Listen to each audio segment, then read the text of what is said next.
बच्चों, आज हम औरंगज़ेब के बाद जो मुग़ल शासक हुए, उसके उत्तराधिकारी हुए, उनके बारे में पढ़ेंगे और ये भी जानेंगे कि कैसे जो है मुग़ल साम्राज्य जो था वो उसका विघटन होता चला गया। अब सबसे पहले बात आती है औरंगज़ेब के पश्चात क्या हुआ। तो आप लोगों को औरंगज़ेब के बारे में बताया जा चुका है। औरंगज़ेब की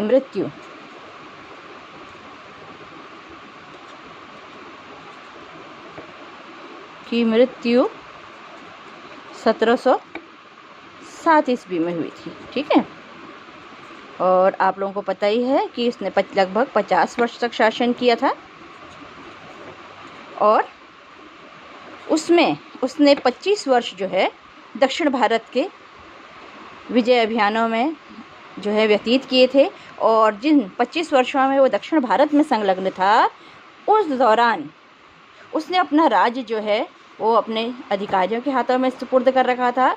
तो इससे क्या हुआ, लगातार 25 वर्षों तक दक्षिण भारत में युद्धों में संलग्न रहने के कारण मुग़ल साम्राज्य का आर्थिक कोष भी जो है वो समाप्त होने के कगार पर आ गया। और साथ ही साथ औरंगज़ेब का उत्तर भारत से नियंत्रण भी कमज़ोर हो गया, क्योंकि उसके पीछे जो है राज्य में मनमानी होने लगी। आप लोगों को बताया जा चुका है कि मुग़ल साम्राज्य में कई गुट थे, शिया, सुन्नी, ईरानी, तुरानी, है ना। और ये गुट जो थे इनमें आपस में प्रतिस्पर्धा रहती थी और वो स्वयं को सशक्त बनाने की कोशिश करते रहते थे। और इस कारण से जो अलग अलग राजकुमार थे उनको वो अपना समर्थन प्रदान करते थे, ताकि उनके द्वारा समर्थित व्यक्ति जो है वो उत्तराधिकार के संघर्ष में सफल हो और राजा बने और इससे उनका भी महत्व बढ़ जाए।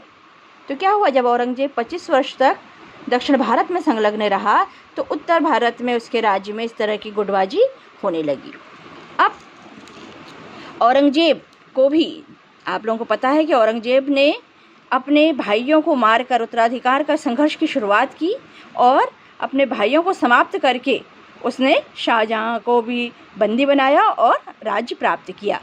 तो जो उसकी करनी थी वही उसके समय में भी शुरू हुई और उसके पुत्रों में भी उत्तराधिकार का संघर्ष शुरू हुआ।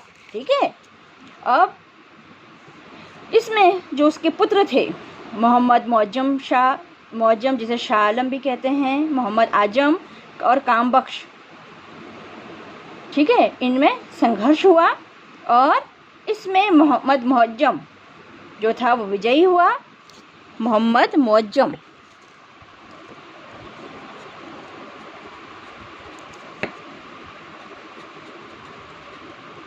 जो था ये विजयी हुआ और ये बहादुर शाह प्रथम के नाम से इसने जो है बहादुर शाह प्रथम जो है अपना नाम रखा राज्याभिषेक के दौरान।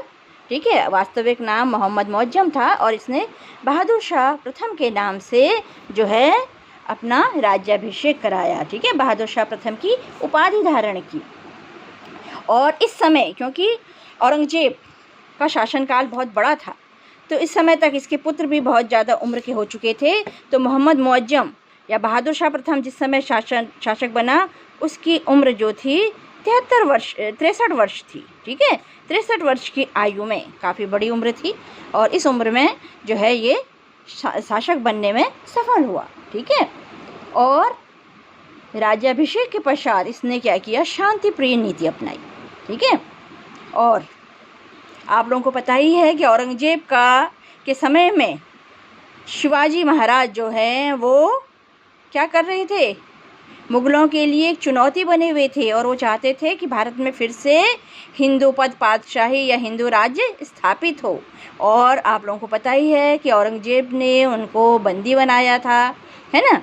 और किसी तरह से वो जो है बंदीगृह से भागने में सफल हुए थे, परंतु बाद में जब छत्रपति शिवाजी को अपने पुत्र को जो है जब उनकी स्थिति कमज़ोर हुई तो अपने पुत्र को जो है उन्हें मुग़ल दरबार में रखना पड़ा और उनके जो इसके पश्चात स्थितियां बदली और उनके पुत्र के समय में उनके पौत्र शाहू को जो है औरंगज़ेब के समय में बंदी बना लिया गया था। ठीक है, और वो 1689 से जो शिवाजी का पौत्र शाहू था वो 1689 से मुगलों की कैद में था, 1689 से 1707 तक, ठीक है, जब तक औरंगजेब की मृत्यु नहीं हुई। तो इतने लंबे समय से वो मुगलों के कैद में था। तो बहादुर शाह प्रथम क्योंकि शांति प्रिय नीति अपनाई, मैंने बताया आप लोगों को अभी, तो इसने क्या किया, इस शाहू को जो है कैद से आज़ाद कर दिया, ठीक है, और महाराष्ट्र जाने की अनुमति दे दी। अर्थात उसने औरंगजेब की जो नीति चली आ रही थी उस नीति को परिवर्तित किया। औरंगजेब की नीति जो थी वो क्या थी, हिंदुओं के प्रति सहिष्णुता की नहीं थी। तो यहाँ पर इसने क्या किया, सहिष्णुता की नीति का पालन किया और शिवाजी के पौत्र शाहू महाराज को जो है कैद से आज़ाद करके महाराष्ट्र जाने की अनुमति प्रदान कर दी। इसके अलावा बहादुर शाह प्रथम ने राजपूत राजाओं के साथ भी अच्छे संबंध स्थापित करने की कोशिश की, ठीक है। तो ये देख रहे हो आपके बीच में औरंगजेब जरूर जो है वो धार्मिक रूप से असहिष्णु था, और इसने क्या किया, औरंगजेब से जो पूर्ववर्ती शासक चले आ रहे थे अकबर, जहांगीर, शाहजहां, उनकी नीति पर का अनुसरण करने की कोशिश की और राजपूत राजाओं के साथ भी शांतिपूर्वक संबंध स्थापित करने के प्रयास किए, ठीक है, और उनको उनके प्रदेशों में फिर से स्थापित कर दिया। अर्थात जिन राजपूत राजाओं के राज्यों पर मुगलों का अधिकार हो गया था उन्हें फिर से उनके राज्य जो थे वो दे दिए गए, है ना, वापस कर दिए गए, ताकि राजपूत राजा जो हैं वो उसके मित्र बन जाएं। परंतु औरंगजेब के समय में आप लोगों को पता है कि सिखों के साथ मुगलों के संघर्ष हुए, जहांगीर के समय से ही हो गए थे, और औरंगजेब के समय में गोविंद सिंह जो थे वो गुरु गोविंद सिंह सिखों के गुरु थे और वो मुगलों के लिए एक बहुत बड़ी चुनौती बने हुए थे सिख जो थे। और सिखों के साथ ज़रूर जो है बहादुर शाह प्रथम जो है वो मधुर संबंध नहीं बना पाया और सिखों के विरुद्ध उसे क्या करना पड़ा, संघर्ष करना पड़ा, ठीक है, और कार्यवाही करनी पड़ी। इस समय सिखों का एक प्रमुख नेता था बंदा बहादुर। सिखों का एक प्रमुख नेता था जिसका नाम था बंदा बहादुर। तो बंदा बहादुर जो है उसके द्वारा क्या किया गया, पंजाब में जो मुसलमान थे पंजाब में उनके विरुद्ध उसने व्यापक अभियान किया। तो इससे क्या हुआ, बहादुर शाह प्रथम को बंदा बहादुर के विरुद्ध कार्यवाही करनी पड़ी। बंदा बहादुर ने उसे मजबूर कर दिया कि वो सिखों के विरुद्ध कार्यवाही करे, ठीक है। और इस कारण से बहादुर शाह प्रथम कहें या मुग़ल सेना कहें, इसको बंदा बहादुर के विरुद्ध जो है पंजाब में कार्यवाही करनी पड़ी। और ये बंदा बहादुर जो है वो मुग़लों से लोहगढ़ नामक जगह पर पराजित हो जाता है, ठीक है। और मुग़लों ने फिर इसके पश्चात जो है जो क्षेत्र इस दौरान मुग़लों के हाथ से निकल गया था उस जगह का नाम था सरहिंद, ठीक है। सरहिंद जो अभी सिखों के अधीन था उसको 1711 में फिर से जीत लिया, ठीक है। तो 1711 में सरहिंद नाम का इलाका मुग़लों के फिर से वापस उनके पास आ गया। तो इस कारण से सिख जो थे, क्योंकि सिखों ने उनके कई क्षेत्र छीन लिए थे, या सिख जो थे वो मुग़लों के विरुद्ध लगातार कार्यवाही करने में संलग्न थे, इस कारण से सिख जो हैं वो बहादुर शाह प्रथम के समय में मुग़लों के मित्र नहीं बन पाए, ठीक है। अब मैंने बताया था कि बहादुर शाह प्रथम 63 वर्ष की आयु का था जिस समय वो गद्दी पर बैठा। 27 फरवरी 1712 को इसकी मृत्यु हो गई, ठीक है। बहादुर शाह प्रथम की मृत्यु हो जाती है, ठीक है। आप देख रहे हैं कि औरंगजेब ने जो जिस तरह का काम किया था उत्तराधिकार का संघर्ष का, है ना। सबसे पहले आप देखते हैं बाबर, हुमायूं, जहांगीर शाहजहां, इन लोगों के अकबर, जहांगीर, शाहजहां के समय में उत्तराधिकार के संघर्ष ऐसे नहीं हुए थे, है ना। और परंतु औरंगजेब ने ही सबसे पहले इस तरह का कार्य किया था। उत्तराधिकार के लिए संघर्ष की परिपाटी उसने शुरू की थी। तो यही परिपाटी उसके समय में भी हुई और उसके बच्चों के बीच में संघर्ष उसके जीवित रहते ही शुरू हो गया था। ठीक है, जैसा उसने बोया था वैसा ही उसके सामने आया था। और उसके पश्चात उसने जो है परिपाटी शुरू की तो उत्तराधिकार का संघर्ष हुआ और उसमें मोहम्मद मुअज्जम जो है वो जीता था और बहादुर शाह प्रथम के नाम से शासक बना। तो इसका शासनकाल जो है 1707 से 1712 तक चला।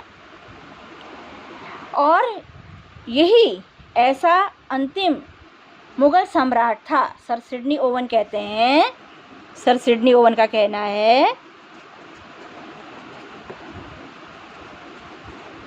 सर सिडनी ओवन कहते हैं कि यह अंतिम मुग़ल सम्राट था जिसके विषय में कुछ अच्छे शब्द कहे जा सकते हैं। इसके पश्चात मुग़ल साम्राज्य का तीव्रगामी और पूर्ण पतन, मुग़ल सम्राटों की राजनीतिक तुच्छता और शक्तिहीनता का द्योतक था। ये उनके शब्द हैं।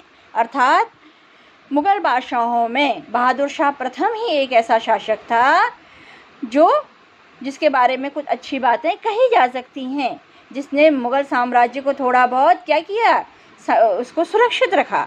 इसके पश्चात के फिर जो शासक हैं वो उनमें कुछ न कुछ ऐसी खामियां रहीं जिसकी वजह से मुग़ल साम्राज्य फिर पतन की ओर अग्रसर होता चला गया।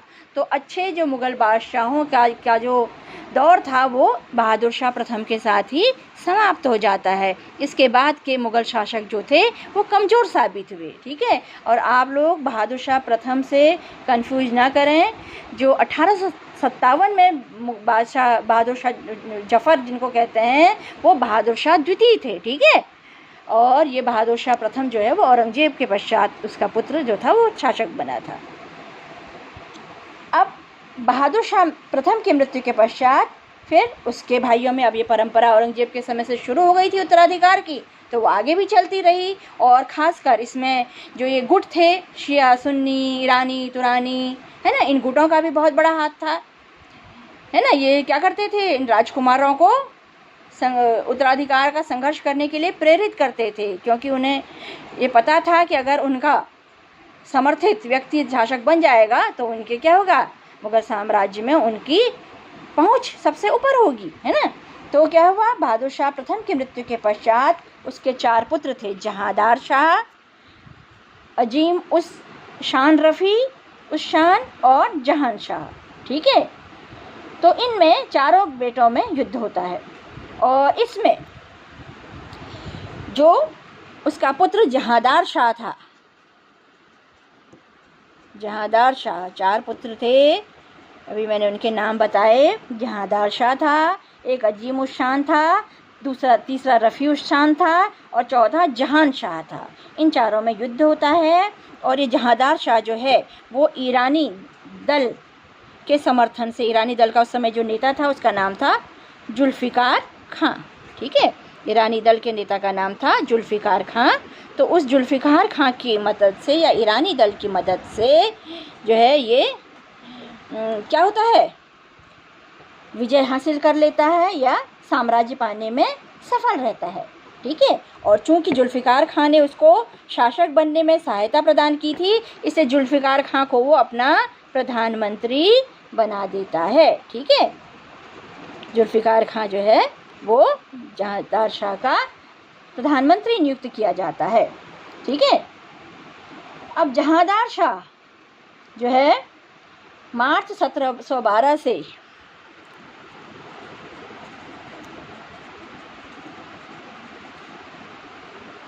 फरवरी 1713 ठीक है तक ये शासक रहता है। मात्र चूँकि संघर्ष की परंपरा चली रही थी इसलिए हर कोई जो है वो शासक बनने के लिए लालायित था। तो जहांदार शाह अपने भाइयों से तो विजय हासिल कर लेता है, परंतु अपने भाई के पुत्र, अपने भतीजे अजीम उस शान के पुत्र, ठीक है, अजीम उस शान के पुत्र फर्रुखसियर से पराजित हो जाता है। ठीक है, फरवरी 1713 में फर्रुखसियर जो है वो क्या करता है, जहांदार शाह को पराजित कर देता है, ठीक है, और मार डालता है। और इसमें इसकी फर्रुखसियर की सहायता करते हैं सैयद बंधु नाम के दो भाई, ठीक है, दो भाई थे, सैयद उनका सरनेम था, तो सैयद बंधु के नाम से जाने जाते हैं। तो फर्रुखसियर जो है वो सैयद बंधुओं की सहायता से क्या करता है, मात्र 11 महीने जो है वो शासक रह पाता है। और 11 महीने के बाद जहांदार शाह को उसके ही भाई के पुत्र फर्रुखसियर ने जो है पराजित किया और उसे मार डाला, ठीक है। और इस विजय में फर्रुखसियर की मदद जो है वो सैयद बंधुओं ने की थी।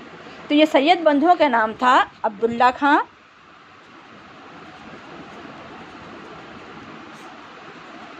खां, और दूसरा हुसैन अली, ठीक है। ये दोनों जो थे सैयद जाति के थे।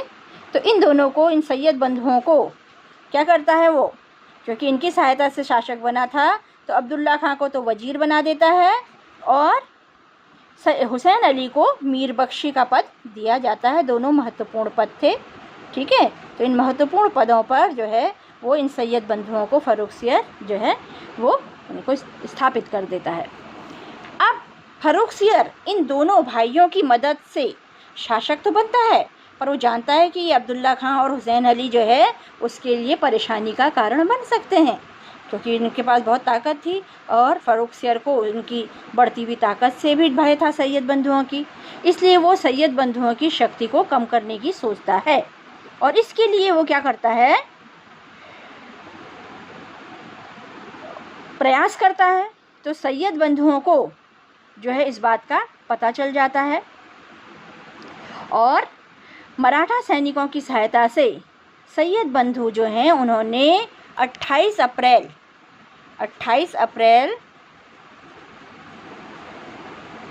1719 को क्या किया, सम्राट का गला घोंट दिया, ठीक है। सैयद बंधु, जब उन्हें लगा कि सैयद बंधुओं को कि फर्रुखसियर जो है उनकी उपेक्षा कर रहा है या उनकी शक्ति को कम करने की कोशिश कर रहा है, तो क्या करते हैं वो मराठा सैनिकों की सहायता से सैयद बंधुओं की हत्या करा देते हैं। अर्थात जो है ये जो फर्रुखसियर था वो 1713 से 1719 6 वर्ष ही शासन कर पाता है। अब इन 6 वर्षों में क्या होता है, फर्रुखसियर के शासनकाल की घटनाएं क्या क्या थीं। तो जो बंदा बहादुर, जिसे बहादुर शाह प्रथम के समय में पराजित किया था, उस बंदा बहादुर को गुरदासपुर नामक जगह पर पकड़ लिया जाता है और 19 जून 1716 को उसका बंदा बहादुर का वध करा दिया जाता है, ठीक है। दिल्ली लेके पकड़ के लाया जाता है, गुरदासपुर में पकड़ा जाता है वो, और दिल्ली उसको लाया जाता है और वहाँ पर उसका वध कर दिया जाता है, ठीक है। तो ये एक महत्वपूर्ण घटना थी कि फर्रुखसियर के समय में प्रमुख सिख जो नेता था उसका वध करा दिया जाता है, ठीक है। अब फर्रुखसियर की उन्होंने हत्या करा दी सम्राट की। अब क्या था, सैयद बंधुओं की शक्ति और बढ़ गई। तो अब जो शासक हुए वो सैयद बंधुओं की कठपुतली थे और सैयद बंधु किसी भी एक व्यक्ति की शक्ति को बढ़ने नहीं देना चाहते थे। इसलिए सैयद बंधुओं ने क्या किया, फर्रुखसियर की मृत्यु के पश्चात एक के बाद एक सम्राट को सिंहासन पर बैठाया। फर्रुखसियर की का आप लोगों को बताया भी मैंने, 1713 से 1719 तक शासक रहा। इसके पश्चात जो है रफ़ी-उद-दरजात जो है वो 28 फरवरी से 4 जून 1719, मात्र कुछ महीनों के लिए, देख रहे हैं आप, फरवरी से जून तक 3-4 महीनों के लिए शासक बनता है ना। फिर उसके बाद जो अगला व्यक्ति सैयद बंधु जिसे शासक बनाते हैं वो था रफ़ी-उद-दौला। कमज़ोर व्यक्ति को शासक बनाना चाहते थे ताकि वास्तविक शक्ति उनके हाथों में रहे। तो इन्होंने क्या किया, 6 जून 1719 से जो है 17 सितंबर 1719 तक ही इसको शासक बनाया। इसको भी 3-4 महीने के लिए बनाया।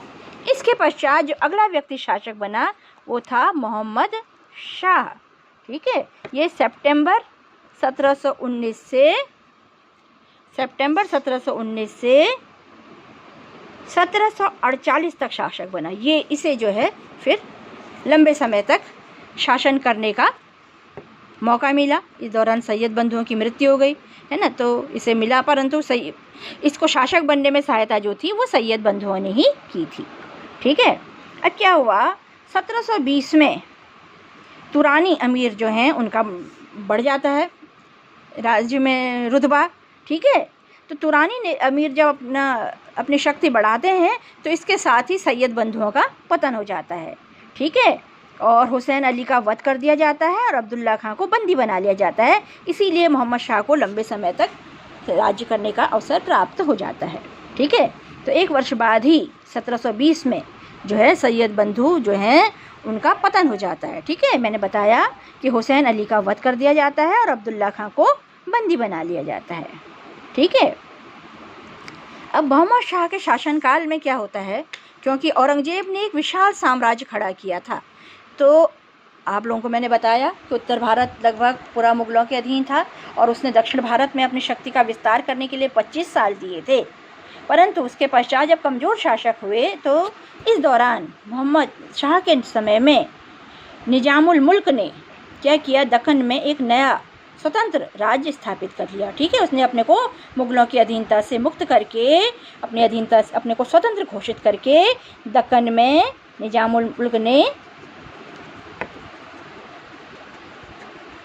क्या किया, दक्कन में एक स्वतंत्र राज्य स्थापित कर लिया।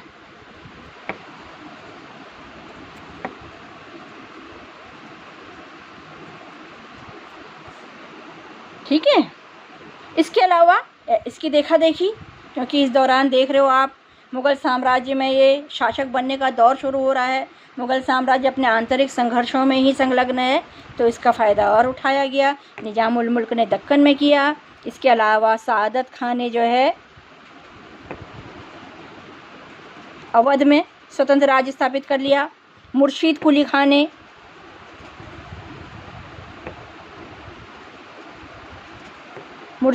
खान ने बंगाल बिहार, उसमें उसके साम्राज्य में बंगाल बिहार और उड़ीसा शामिल थे। ठीक है। मुर्शीद कुली खान ने बंगाल बिहार और उड़ीसा को मिला के अपना स्वतंत्र राज्य स्थापित कर लिया। इसी के शासनकाल की महत्वपूर्ण घटना है नादिर शाह का भारत पर आक्रमण। ठीक है। मोहम्मद शाह के समय की सबसे महत्वपूर्ण घटना है 1739 में नादिर शाह का आक्रमण। ठीक है।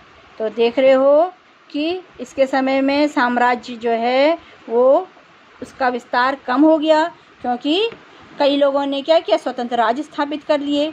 और ऐसे समय में जब मुग़ल साम्राज्य बड़ी परेशानी की स्थिति में था और औरंगजेब के 25 साल तक दक्षिण भारत में युद्धों में संलग्न रहने के कारण राजकोष की स्थिति कमज़ोर थी, ऐसे दौर में जो है 1739 में नादिर शाह का भारत पर आक्रमण हुआ। अब नादिर शाह का जो आक्रमण है उसमें क्या क्या घटनाएं हुई वो अलग से आएगा टॉपिक। ठीक है। बस आपको ये जानना है इस समय कि मोहम्मद शाह के समय में ही नादिर शाह का भारत पर आक्रमण हुआ। अब मोहम्मद शाह की मृत्यु के पश्चात जो अगला व्यक्ति शासक बनता है उसका नाम था अहमद शाह।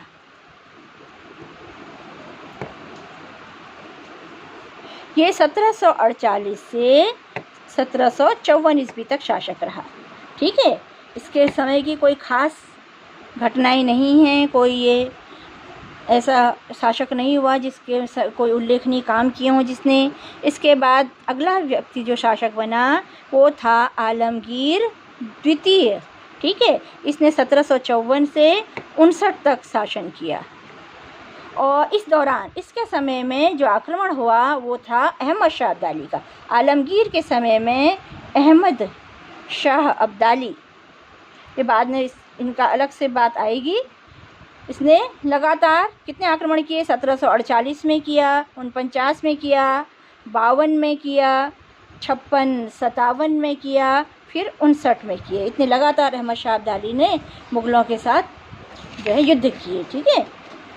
अब जो शाह आलम था इसके सारे उत्तराधिकारी जो थे वो अयोग्य थे। ठीक है। इसके बाद शाह आलम शासक बना। ठीक है,